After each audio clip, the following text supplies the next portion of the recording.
Hello, doom scribblers. I'm a bit later than I thought I was going to be because I threw a cup of coffee over myself. I know, you'd think I would learn from the first time, wouldn't you? But Lily Bear went after Bubbles and I shouted, and so it involved coffee and swearing. Goal Attack Thwart Part 3. Why am I pushing so hard on this? It is not the case that the hero's journey is the only structure that works for storytelling, not by a long shot, but it is ubiquitous.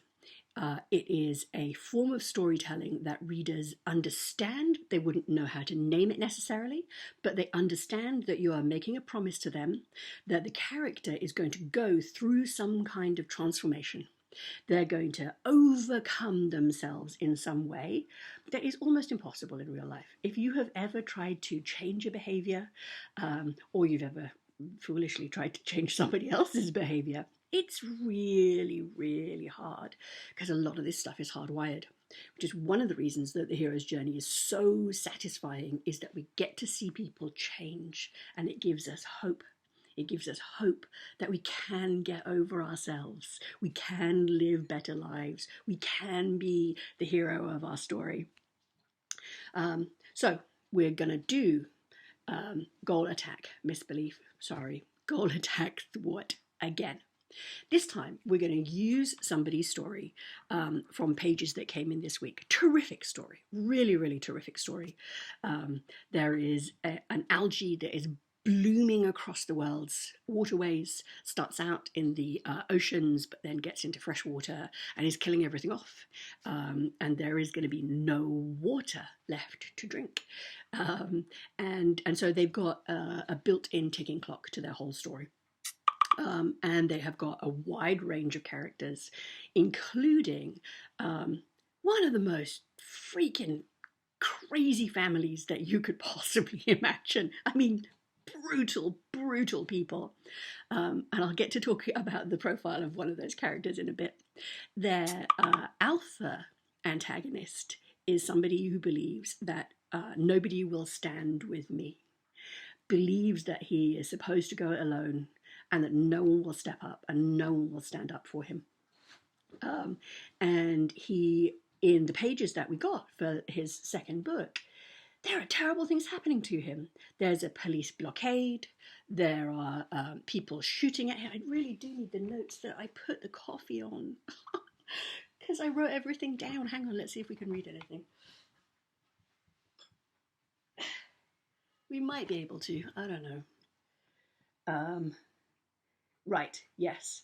So there's a roadblock. He gets stripped of everything that he earned in book one. So the stuff, the serum, he has created a serum that works against the effect of the algae. And he loses all of that in this attack. Then he's out of money and he doesn't have any credit, and he steals, which is against his code of ethics. Then there are the police at the beach and he offers to help and they accept his help. And then he gets to the city and the city is ablaze, and he rings his ex and says, "Can I come work in your lab?" And she says yes. Now what's happening? Lots of terrific things are happening, really terrific things. And could you write this book? Yes, you could write this book. You could write this book and it would be, I don't know what the numbers are because I don't do numbers, much better than a lot of books out there. Because this has a plot. This really has a plot. Doesn't have a story, because the story bit of it is how the character overcomes or doesn't overcome the attack based on their misbelief, right?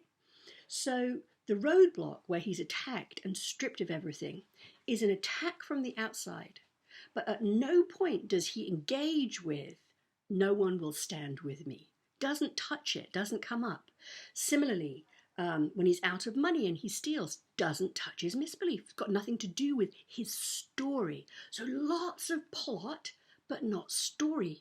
They're random outside things that are happening to a character instead of things that force him to face himself and realize, wow, I have to ask for help. I have to do something.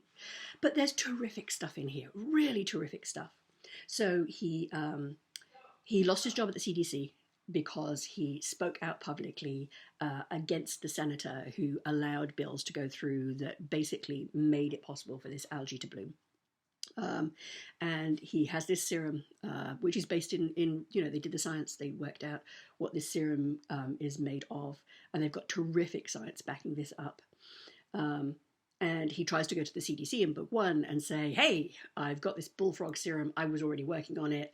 And they basically tell him, his old boss tells him, sod off, absolutely not. You're a hack scientist.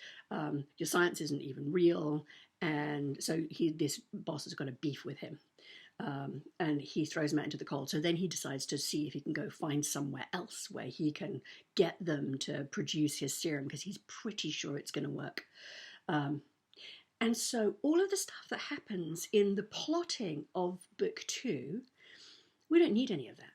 We don't need anything until he gets to the new laboratory.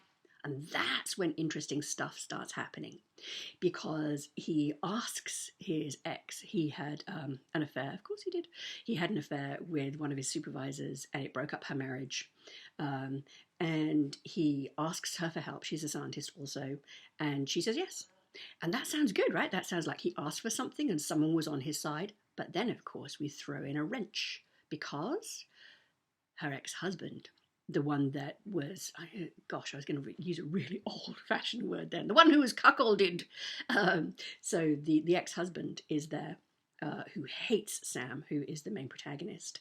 And basically my suggestion is that we start there.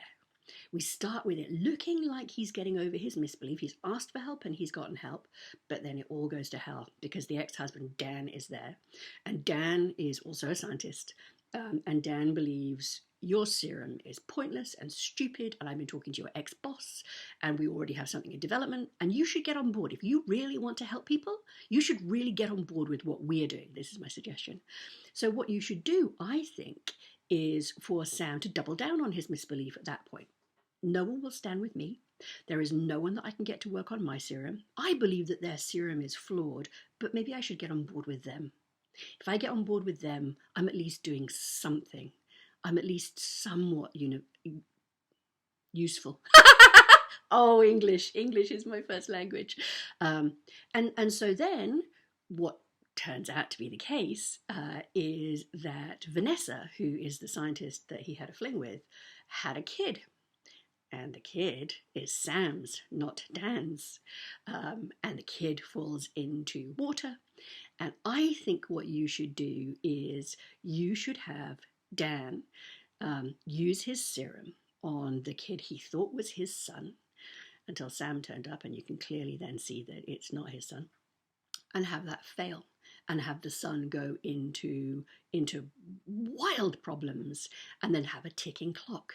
Then you've got a ticking clock where Sam, who is our alpha protagonist, working on his serum and seeing whether or not he can get over himself and get other people to work with him, and whether or not he can save his biological son that he didn't know about until 2 minutes ago. So it could be really exciting. It's all in there. You've got all the pieces. You just need to link it to the story now, rather than just it being plot. And this was something that I saw in a lot of the first round of pages. Good plotting, really good plotting, but I'm going to push you hard to get this right so that you've got this tool in your toolbox. I don't know how many of you have worked with a developmental editor before. It's a very, very particular skill. I was talking to my own editor about it today. You go through rounds. You go through rounds of feedback, and we uncover what's missing and see how we can make it work. And I'm on your side. I'm on your side making it work. So I believe this has got stupendous potential. It just needs a rewrite. I mentioned that there is this family who are the arch villains of the piece, and we've got a character who isn't thwarted. There are attacks by the antagonist that should attack her misbelief, but she is brutal and ruthless, and she never backs down. She's a very, very particular kind of character, not a hero, absolutely not a hero, an anti-hero. very difficult to write because no one is going to like them, no one is going to sympathize with them, no one is going to plug into them.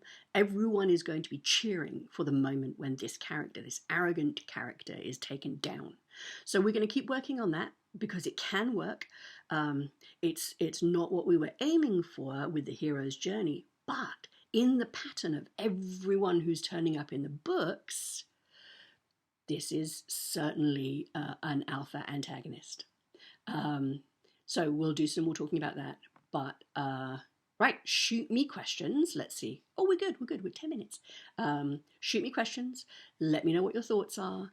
My suggestions really are suggestions for you to bounce off and think about, is that the way that you want to go? But what I want to see in the next round is that your plot is pushing on the story, not random things are happening that are bad and kind of shitty for your character.